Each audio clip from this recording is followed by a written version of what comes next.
think that social media has changed healthcare? Well, I'm not sure it's changed healthcare yet. I think the opportunity is definitely there. Probably the biggest way that it's changed healthcare isn't so much changing the healthcare industry, but changing the way people are assessing their own healthcare needs and information. And that's really what has been loosely termed the rise of the e-patient.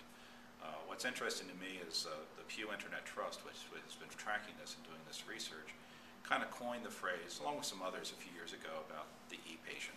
That's the patient that goes onto the internet to look for information.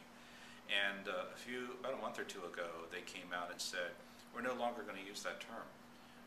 Our analysis shows that something like 60% of everybody in the country at some point goes on the internet and researches information about their health care. We're going to call these people patients. And they no longer really need to be given some sort of special qualifier. So I think that is a fundamental change, and that traditional healthcare, hospitals, clinical people, are still kind of absorbing that folks are coming in. Many of the folks coming into their offices already have done a lot of research. They're looking to the hospital, to the clinical professional for guidance, for direction, for their expertise. But they're not coming in anymore as a blank slate. And that's something that I think that we can, it's an empowered patient, it's someone who cares about their health care, and it's something I think that will actually at the end be a very big advantage for everyone.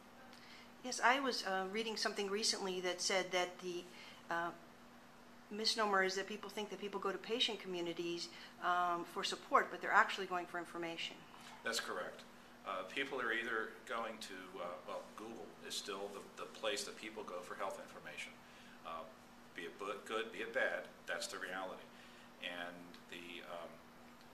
and folks are going, after they go to Google, then they are seeking out the patient communities. And I agree with you. I think they're going there mainly to start getting the specific information from those communities about their particular condition. I think a large segment of them are looking for support, but the first pass of involvement is looking for information. If you want to be successful in social media, the rule is really simple. For every time you take something, give 9 times.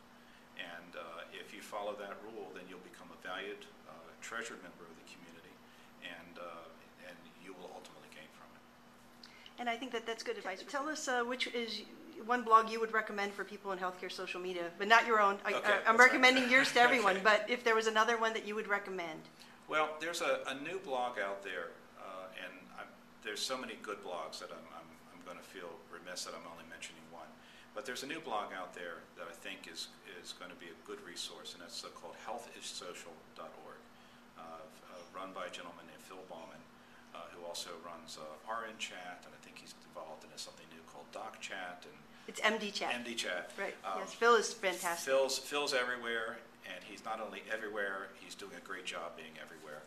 And Health is Social is, I think, going to be a great place to sort of aggregate the best of what's going on in healthcare social media. I'd like to close by asking you, what is one thing people may not know about you? Well, I think more people know about this today because I had it in one of my opening slides. I used to be a street performer and a juggler, and I might need a little practice, but I can juggle lit torches. Perfect skills. Perfect skill for social media. For someone in social media. Thank you so much. A pleasure speaking with you. Thank you very much.